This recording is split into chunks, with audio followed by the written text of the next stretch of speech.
Wa syukurillah. Allahumma sholli ala Muhammad wa ala Muhammad.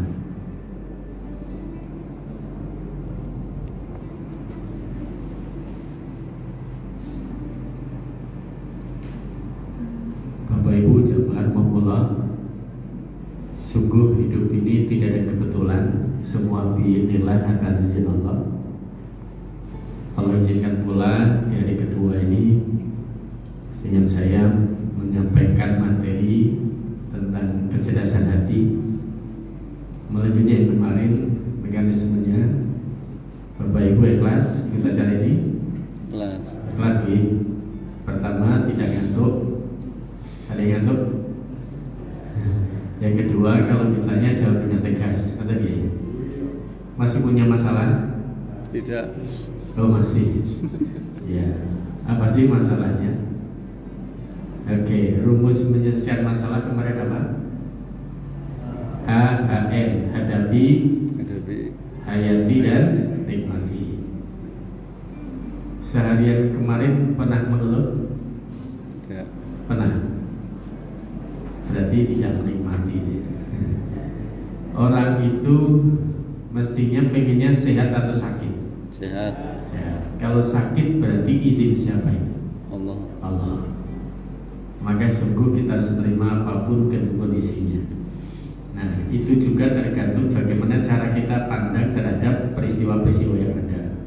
Kemarin saya awali dari kecerdasan hati itu dari kolbunya. Posisi kolbu ada di mana? Otak. Di dada atau di otak? Otak. Di otak. Nah, manusia itu dalam diskusi lewat obrolan ini, Inali Bani Adam Sodron, ada dalam di manusia anak Adam, turunan Adam. Namanya Sodron. Sodron itu dada, perwakilan fisik. Fisik itu juga kulitnya hati. Kalau bicara hati gitu. Di dalamnya ada apa kemarin? Di dalam Sodron ada kolbu. Kolb yang bolak-balik, fungsinya di otak. Tergantung pola pikirnya, gitu kan? Pola pikir tergantung asupan masukannya. Maka hati-hati memasukkan dalam diri kita informasi-informasi itu akan mempengaruhi. Di dalamnya ada fuadun. Fuad itu hati yang visudu di dada. Ya, maka kalau ada kalimat kita nggak bisa bohong dari hati kita sendiri. Nah, diawali dari fuadun itu. Nah, kalau kolbun kadang bolak-balik. Untuk mensinergikan otak kanan otak kiri kemarin, caranya satukan gerak dan rasa, kendalikan dari nafas. Betul? Yang kedua, maknai setiap ucapan dan tindakan. Sudah dipraktekkan? Sudah. Contoh dalam sholat, bagaimana ini salah satu upaya, ya hikmahnya. Kendalikan dengan nafas, betul? Satu tekan nafas, satu ayat keluar. Tekan nafas, satu ayat keluar. Karena ketika orang naik nafas panjang, oksigen masuk otak maksimal, itu akan menguatkan konsentrasinya. Saya contohkan lagi, kalau kemarin di dalam mengelola otak ini, mesin otak kanan otak kirinya adalah ini kan. Nah, satu lagi, ketika kita semoga memberikan sebuah makna. Ketika kita wudhu, hafal gak gerakan wudhu? Hafal. Pertama apa? Tangan. Yang dibaca apa? Bismillahirrahmanirrahim. Kedua kumur. Ada bacaan khusus kumur gak? Enggak. Ya, hidung baca, tangan, kepala, telinga, kaki. Gak ada bacaan masing-masing. Tapi setelah selesai wudhu ada dua bentuk wudhu. Betul? Tapi Bapak Ibu jamaah untuk jadi hikmah, dalam satu kitab Hidayatul Hidayah yang dikarang oleh Imam Al-Ghazali ketika di pesantren dulu, diajarkan ketika basuh tangan ucapkan Bismillahirrahmanirrahim. Basuh wudhu hafal itu otak mana? Otak mana? Kiri, betul?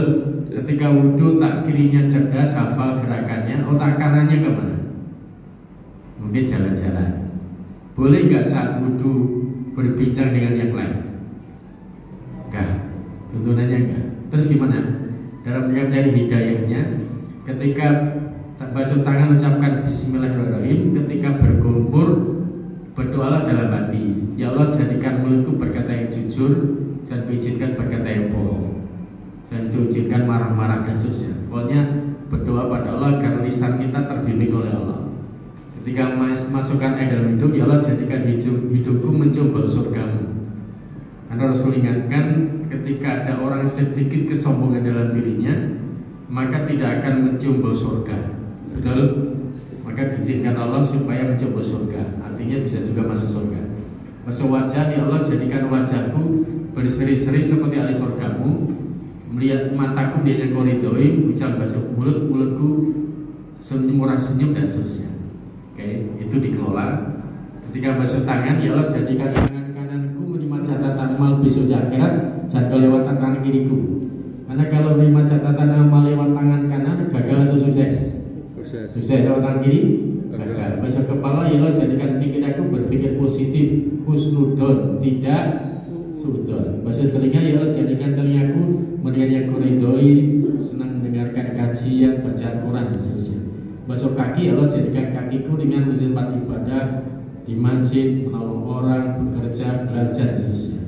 Di drive hatinya sendiri, dipandu. Pertanyaan saya, Bapak Ibu Saudara jawab, seringkah kita berdoa begitu saat berwudu? Belum. Nah, kuatkan itu. Doa itu adalah selain harapan, cita-cita, doa itu senjata, kata Rasul. Bahkan doa itu ruh dalam ibadah. Hidup tanpa ruh mati. Doa itu sumsum kehidupan. Tulang tanpa susu kropos. Doa itu juga komitmen. Setiap komitmen ada konsekuensinya. Ketika kita berdoa, ya Allah beri aku rezeki, konsekuensinya apa? Bekerja. Betul? Nah, ketika kita, ya Allah jadikan mulutku berkata yang jujur, konsekuensinya kita harus betul-betul mengucapkan yang baik. Gitu ya. Nah, ini penguat yang kemarin. Masuk ke lapis keempat kemarin apa? Lubun fihi lubun. Lub itu intisari. Orang mudah bilang lubuk hati paling dalam, tapi dalam tata bahasa Arab ada ungkapan lubun lubani albab. Albab orang yang berakal. Kesempurnaan manusia dibanding makhluk lain karena punya apa? Akal. Urutan kemarin, manusia punya potensi dalam surat 17:36 ini. Inna sa'a wal basara wal fu'ada. Hati ini, kemarin sudah. Hati ini di dalamnya ada jiwa. Intinya adalah jiwa itu sendiri. Ya. Kalau disebut UMI, mana yang lagu? Apanya? Dari tiga posisi, tiga potensi, rogo, jiwa, dan sukmo. Yang mana jiwa? Yang mana akunya? Sukmo. Jiwanya. Betul? Kalau orang mengeluh berarti sakit apa? Bagi jiwa. Ya. Baik. Nah, kemarin saya sudah pandu. Apa bedanya ruh dengan jiwa? Masih ingat? Saya kuatkan dengan sebuah tayangan. Semoga kita bisa paham. Mohon maaf, Mas, lampunya biar cahayanya agak maksimal. Yang tengah atau yang mana dimati? Ini butuh tayangan. Bapak Ibu, mari sama-sama nih. Saya memandu saja. Panjenengan orang baik. Ya, boleh dua-duanya Mas. Depan, satu lagi.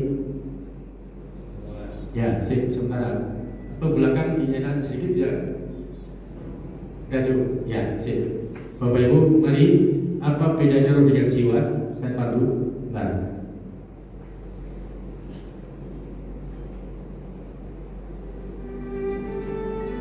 Bapak Ibu, fisik hanyalah bayangan kehidupan. Fisik hanyalah bayang kehidupan. Bukan fisik ini hakikat kehidupan. Tapi dan bukan nasi yang menyebabkan kita hidup, tapi yang menyebabkan kita masih hidup karena ada roh di dalam diri kita. Kapan roh dihembuskan Allah ke dalam diri kita? Inilah proses kejadian manusia. Ketika sperma dan sel telur bertemu, menjadilah segumpal darah, segumpal daging, tulang belulang, terbungkuslah oleh kulit bernama janin. Inilah gambaran janin kita dulu di perut ibu masing-masing. Bapak Ibu, Saudara, jawab. Siapa yang berkuasa menemukan sperma dan sel telur itu? Bapak ibu kita dulu atau Allah? Allah. Bahkan ada suami istri yang berhubungan tidak pernah berpikir akan membuat hidungnya mancung atau kulitnya kuning, karena Allah al-musawwir, Allah itu rupa. Bapak ibu, maka jangan sombong kalau punya wajah atau wajah anak-anak yang tampan atau cantik. Siapa disombongi? Allah. Jangan kecewa kalau punya wajah atau wajah anaknya kurang tampan, kurang cantik. Siapa yang kecewakan? Allah. Jangan pernah menjelekkan wajah orang lain. Siapa dijelekkan? Allah. Karena Allah yang menciptakan itu. Atas izin Allah pula janin bertambah usia menjadi 2 bulan, 3 bulan, sampailah 4 bulan.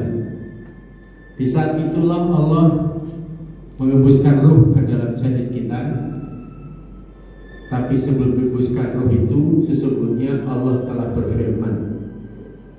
Dan ingatlah ketika Tuhanmu mengeluarkan keturunan anak Adam dari sulbi mereka, dan Allah mengambil kesaksian terhadap jiwa mereka. Seraya berfirman, Alastu birabbikum? Qalu bala syahidna. Bukankah aku ini Tuhanmu?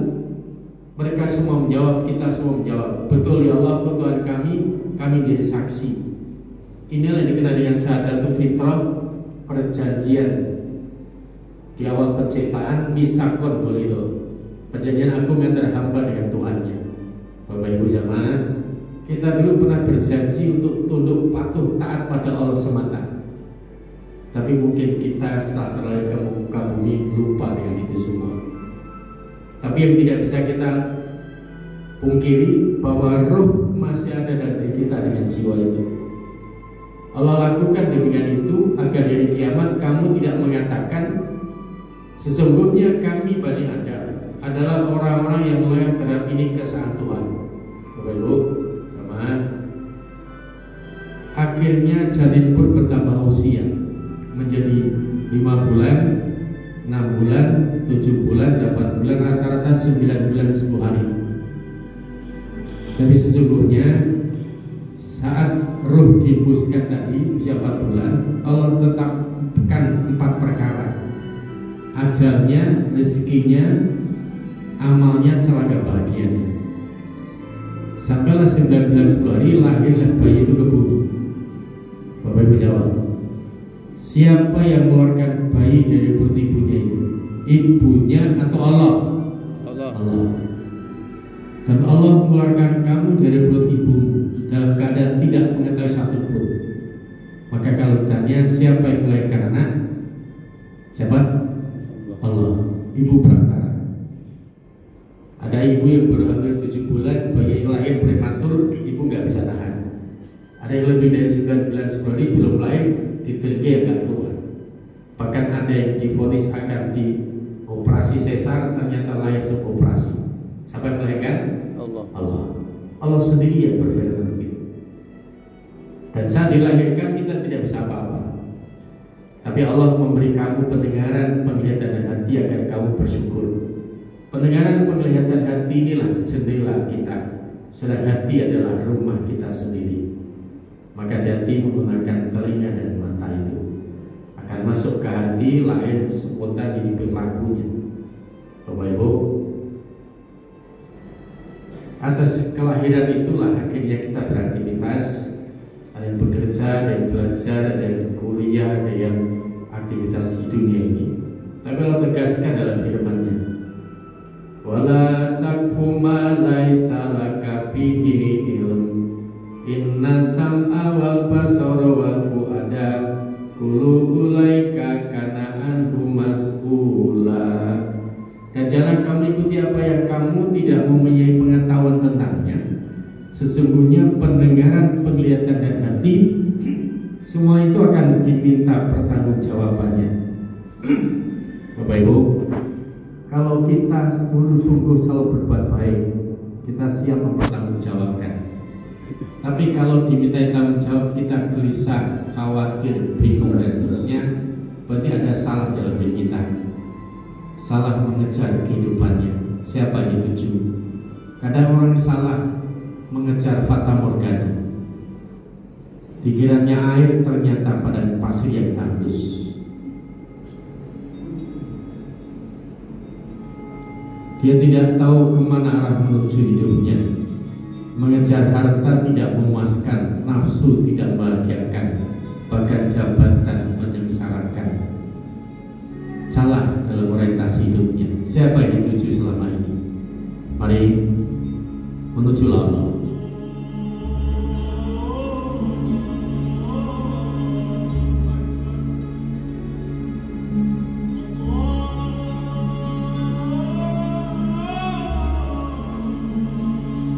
Allahu nurus samawati wal ard. Cahaya Allah meliputi langit dan bumi.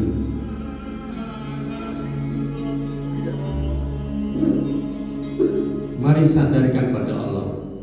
Menujulah Allah. Illallah. Jangan menuju miliknya Allah. Kalau orang mengejar harta tidak memuaskan, nafsu tidak membahagiakan, jabatan tidak menggembirakan, karena salah orientasi hidupnya, selalu bingung hidupnya. Seakan orang mengejar fata morgana, atau bahkan mengejar selain Allah, tentu akan bingung hidupnya. Ibarat orang menyandarkan tangga di tembok, temboknya runtuh, tangga pun jatuh. Mari Bapak sekalian, agar kita tidak dalam kebingungan dengan ungkapan yang sering terungkap, who am I? Siapa aku diriku? Siapa aku sebenarnya? Apa yang dilakukan? Kemana hidup kita? Menuju Allah. Bapak Ibu, agar kita tidak bingung, mari jawab 4 langkah menjawab who am I.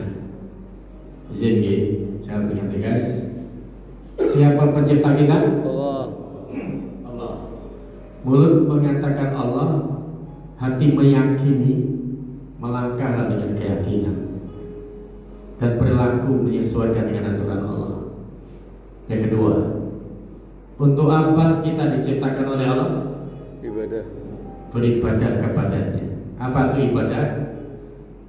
Ansitotul hayah, setiap aktivitas kita dalam rangka takarrub ila Allah, mendekat daripada Allah. Jawab, apakah kita sholat ibadah? Ibadah. Ya, ngurus keluarga ibadah? Ibadah. Ya, bekerja ibadah? Ibadah. Cari ilmu ibadah? Ibadah. Ya, semua disebut ibadah kalau dalam mereka mendekat daripada Allah. Tapi kalau ada orang yang berzina, ada orang yang korupsi, ada orang yang cekcok, bahkan membunuh, dia mendekatkan daripada Allah atau pada hawa nafsunya sendiri? Hawa Nafsunya sendiri. Manakah sesuai dikatakan Allah itu? Yang kedua, manusia ciptakan Allah sebagai khalifah. Apa khalifah? Pemimpin. Pemimpin. Apa tugas pemimpin? Pemimpin mengayomi, mensejahterakan. Tapi kalau ada orang yang suka mabuk-mabukan, dia sedang memimpin atau merusak? Merusak. Mana kesesuaian dikatakan Allah tadi?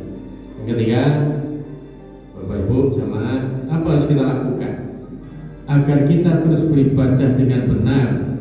Kita harus memahami aturan Allah, mengkaji, termasuk kajian saat ini tentunya, sehingga tahu harus dilakukan apa.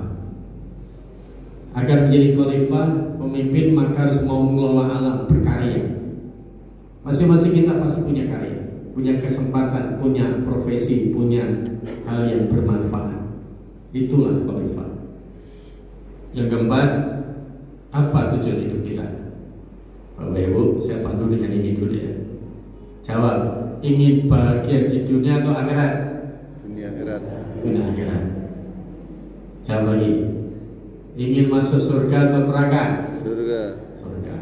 Tapi kalau jujur dalam diri, dengan perbuatan kita selama ini, ibadah kita, pekerjaan kita, keluarga kita, dan semua yang kita lakukan selama ini, andaikan, maaf, Allah memanggil kita sekarang, pantas gak masuk surga? Enggak. Masuk neraka mau? Enggak. Surga gak pantas, neraka gak mau, terus mau masuk mana? Masuk Masjid Al-Furqan. Artinya, maaf, masih ada waktu untuk memperbaiki diri? Masih. Masih?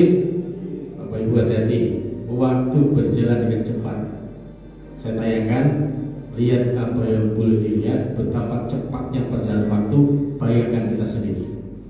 Seorang ibu melahirkan anaknya, betapa beratnya, tapi akhirnya lahir melesat bagi anak zaman.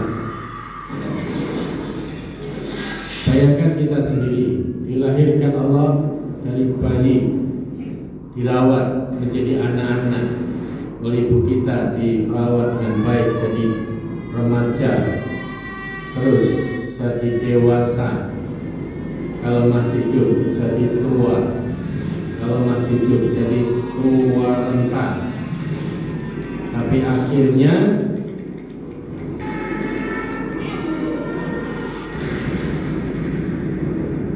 inna lillahi wa inna ilaihi raji'un. Bapak Ibu, saudara, sungguh kita berasal dari Allah dan akan kembali kepada Allah. Kembali kepada Allah. Jangan salah jalan pulang nanti kepada Allah. Tapi harus dilakukan, apa yang dilakukan agar tidak salah jalan.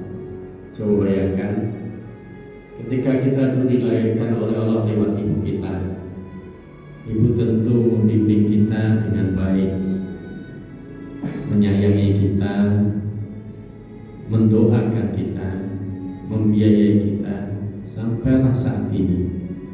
Tentu beliau sudah banyak amalnya untuk anak-anaknya. Jadi pertanyaannya, Bapak Ibu, di mana sekarang orang tua kita? Mungkin sudah ada yang kembali ke hadirat Allah di makam itu. Apa yang bisa kita lakukan untuknya?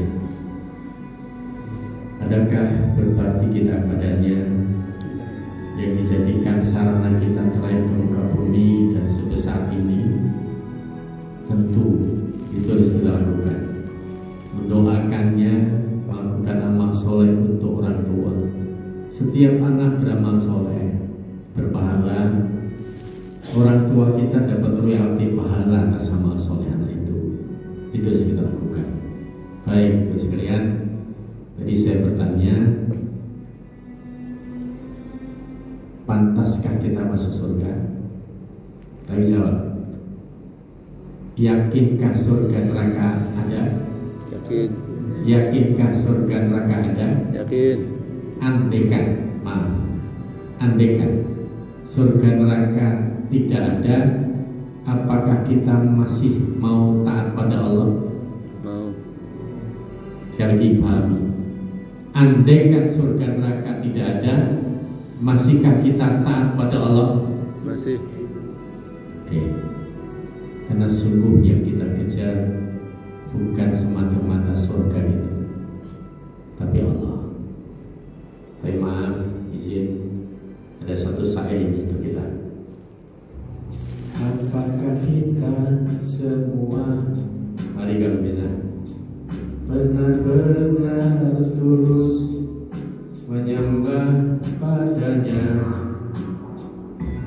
atau mungkin kita hanya, coba rasakan, takut pada neraka dan inginkan surga? Semuanya boleh. Jika surga dan neraka tak pernah ada, masihkah kau sujud kepadanya?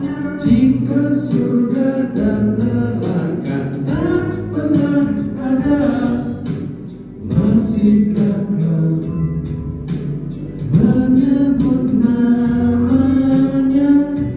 Bisakah kita semua, coba bayangkan, bahkan benar-benar sujud sepenuh hati, karena sungguh memang Dia memang pantas disembah, memang pantas dipuja. Jika surga dan neraka tak pernah ada, masihkah kau sujud kepadanya?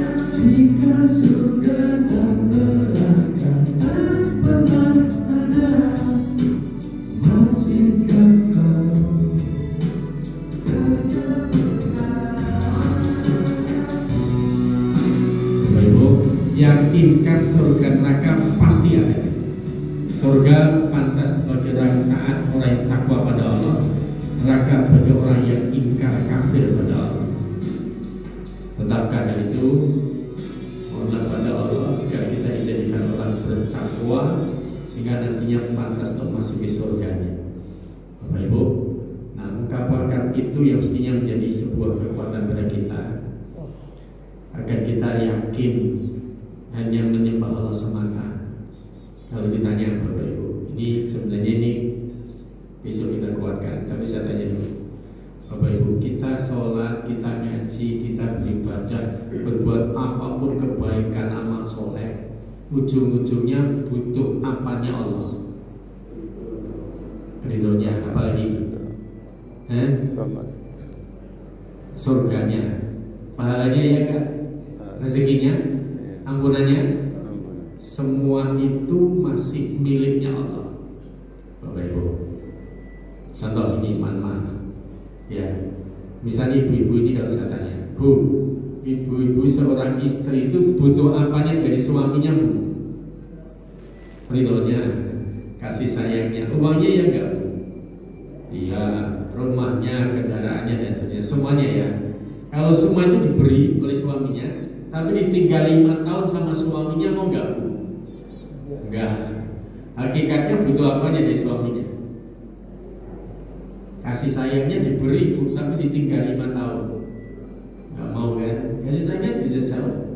Ya, berarti hakikatnya seorang istri butuh apanya, Pak? Butuh kehadiran suaminya. Betul? Kalau bersama suaminya, kalau lapar ya diberi uang untuk makan bersama. Kalau bersama suaminya tidak ingin kehujanan, bikinkan rumah, gitu kan, Pak? Iya. Hakikatnya kita butuh apanya dari Allah? Hah? Kehadiran. Butuh Allah itu sendiri. Yarjuna liqa rabbi, bertemu dengan Allah. Coba konsep inna lillahi wa inna ilaihi raji'un itu artinya sesungguhnya aku berasal dari Allah, akan kembali kepada Allah, bukan kembali pada miliknya Allah. Ya,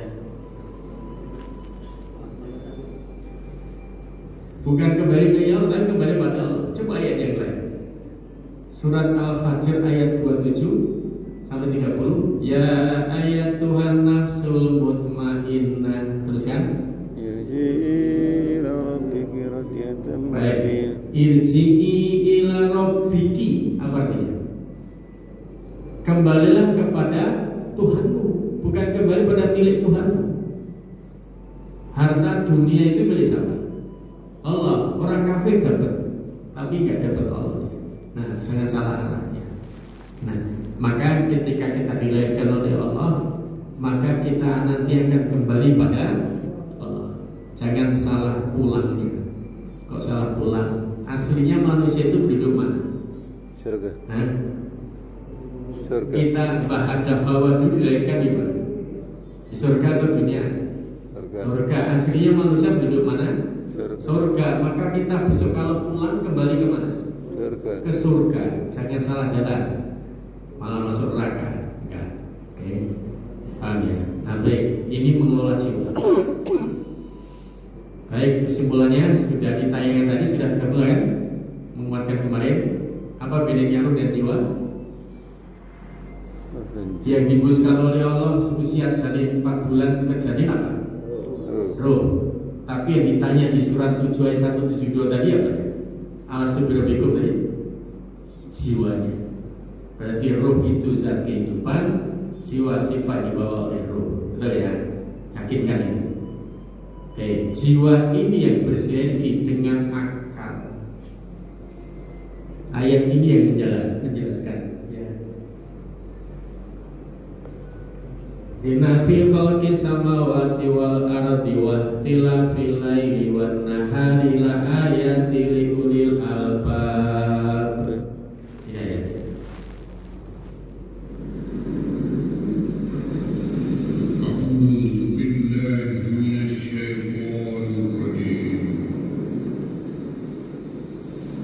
إن في خلق السماوات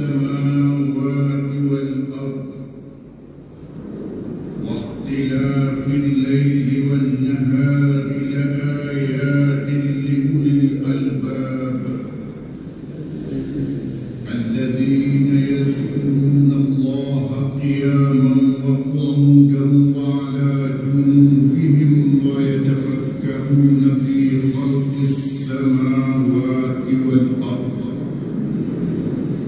ربنا ما خلقت هذا باطلا سبحانك فقنا عذاب النار.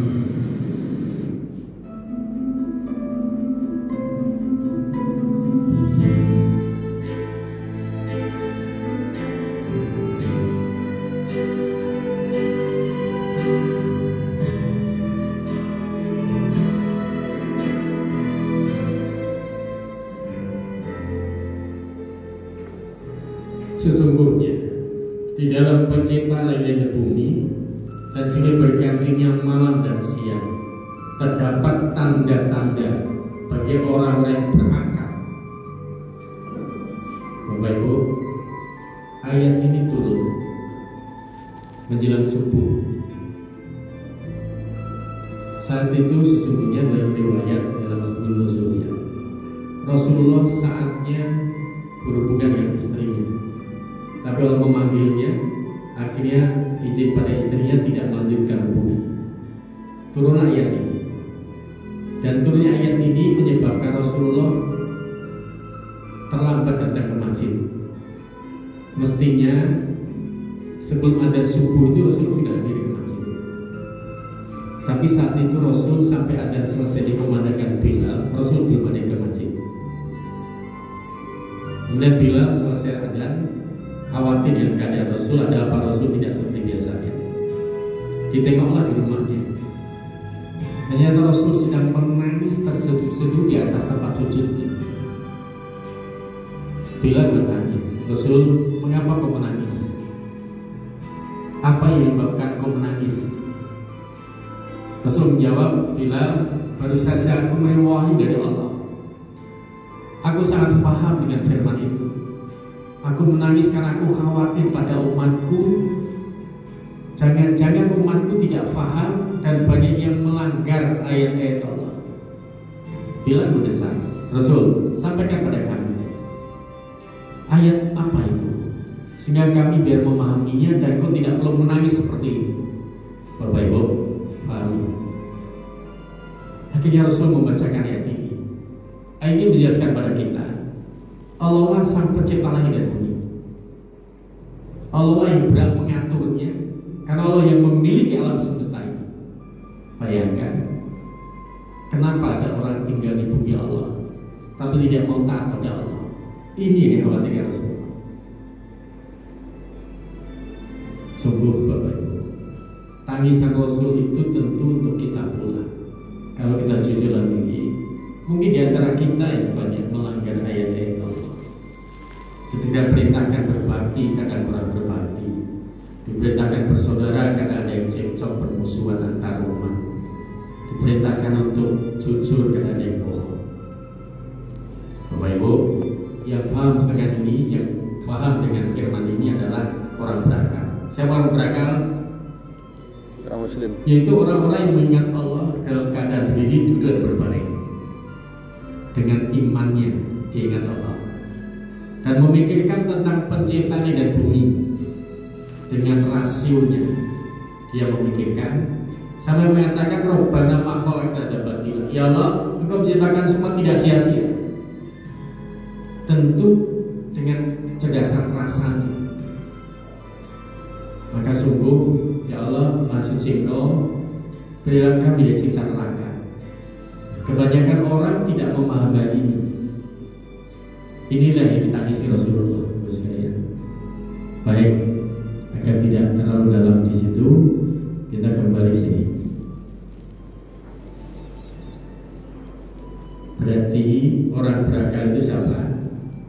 Orang yang berzikir dengan imannya, berpikir dengan rasionya, dan tidak sia-sia hidupnya karena dia punya rasa. Bapak Ibu, inilah kesempurnaan manusia di bawah Allah. Contoh, malaikat yang dominan punya yang mana? Iman. Apakah malaikat punya rasa? Tidak. Enggak. Maka enggak ada malaikat selingkuh. Kalau binatang punya apa? Insting rasa. Apakah punya iman atau rasio? Tidak. Enggak. Kalau ada rasio nanti ada profesor kucing. Nah, manusia punya ketiganya ini. Kalau manusia berbuat baik seakan lebih hebat dari malaikat. Kenapa? Malaikat taat wajar karena nggak ada godaan rasa.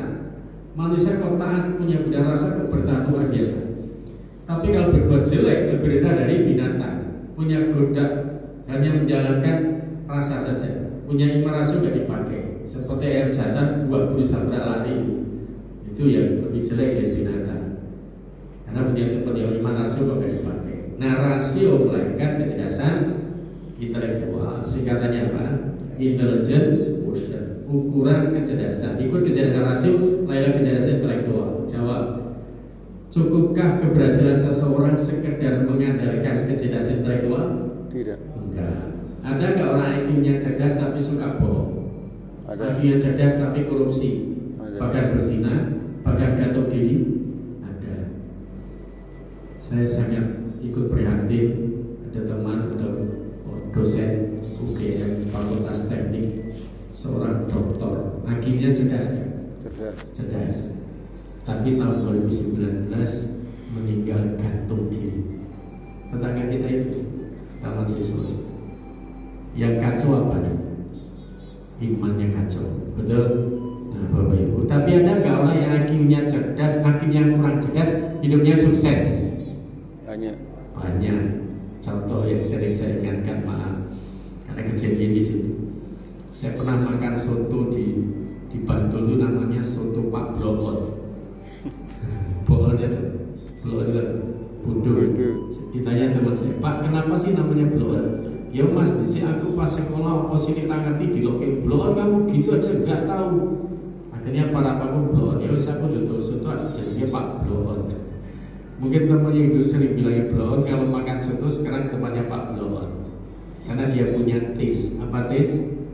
Rasa. Inilah lahirnya kecerdasan emosi, emosional intelijen, bukan IQ ya. Saya sudah ratifikasi ya. IQ itu standar psikologinya benar. Tapi kecerdasan emosi itu emosional intelijen. Lahirlah empati. Apa empati? Rasa.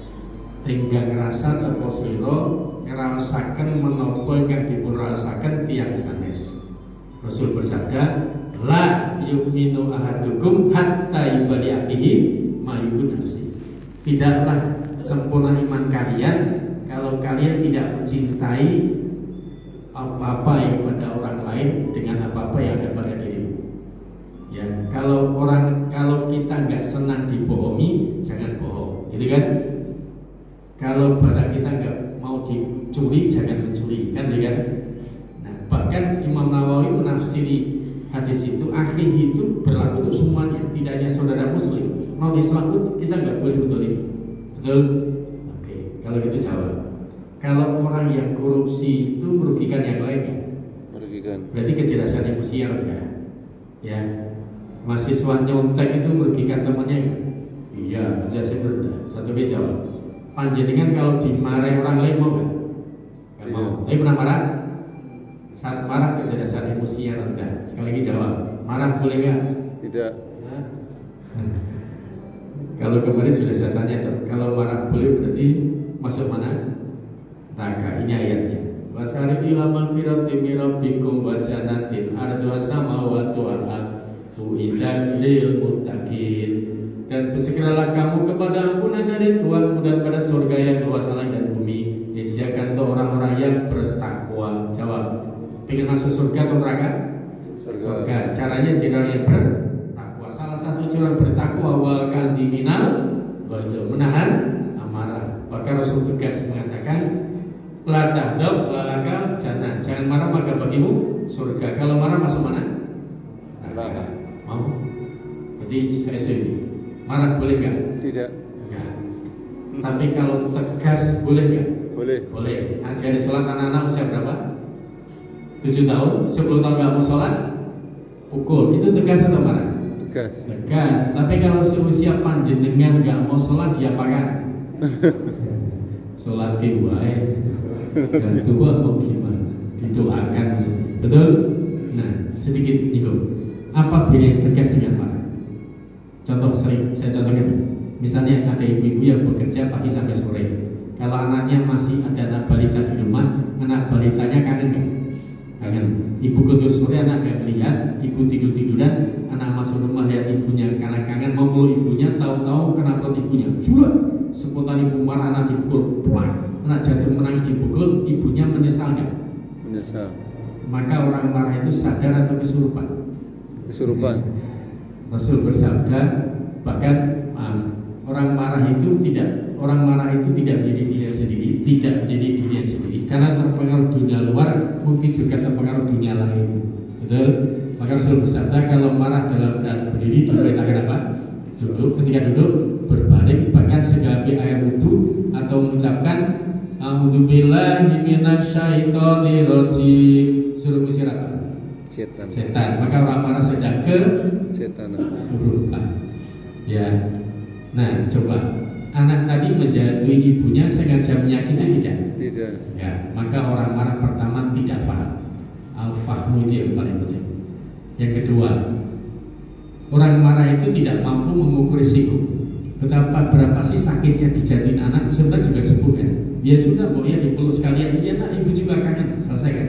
Yang ketiga, orang marah berakhir pada penyesalan. Kenapa saya pukul anak tadi? Betul? Kalau tegas enggak?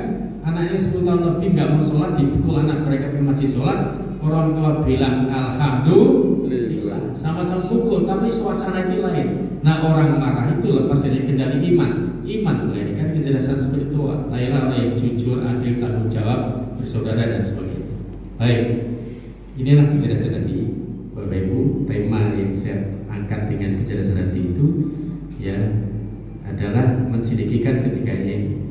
Karena walaupun sebenarnya hakikatnya itu jiwa, maka lagu Indonesia itu luar biasa. Di sana bangunlah jiwa, bukan hatinya.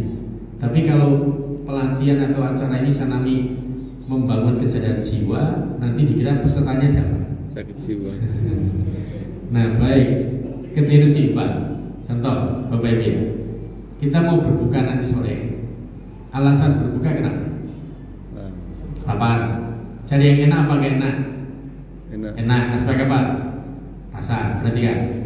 Yang bergizi atau yang basi? Bergizi. Aspek apa? Rasio. Yang halal atau haram? Halal. Aspek iman. Maka makanlah yang halalan thayyibah. Satu lagi, kalau kita berpakaian, milih pakaian karena yang nyaman atau yang gerah? Aspek apa? Rasa. Yang bersih atau sebulan belum dicuci?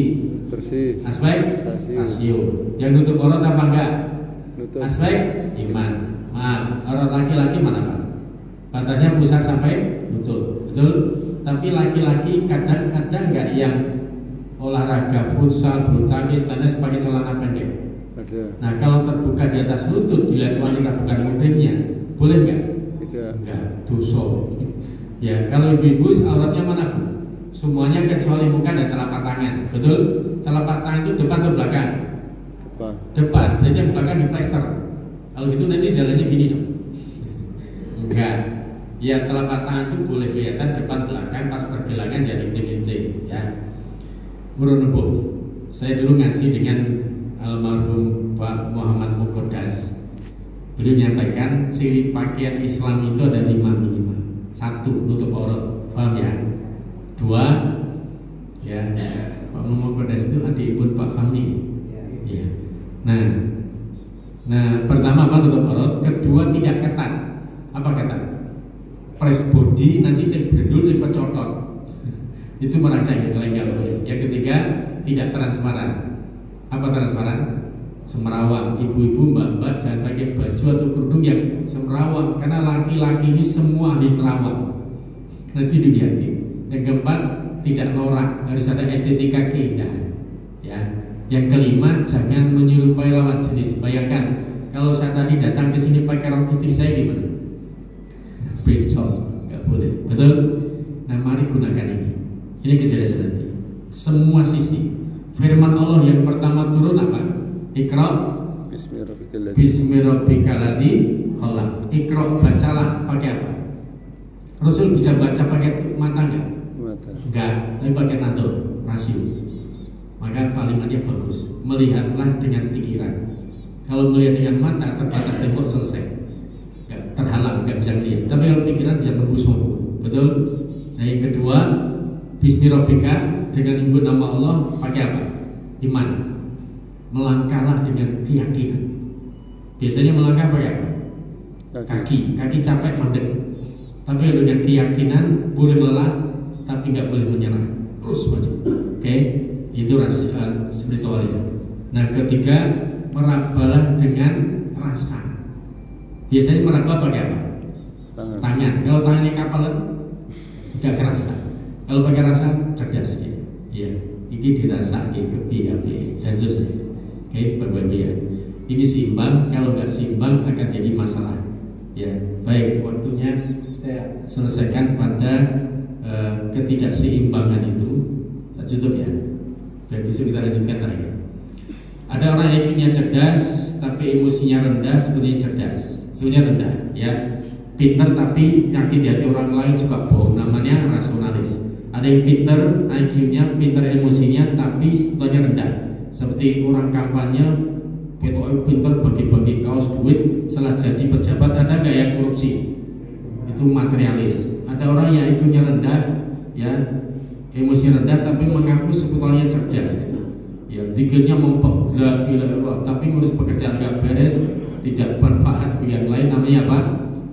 Moralis. Ada juga yang IQ-nya cerdas, emosinya rendah, sebetulnya cerdas, mengaku hebat, ya dirinya, tapi nggak peduli pada orang lain. Namanya apa? Egois.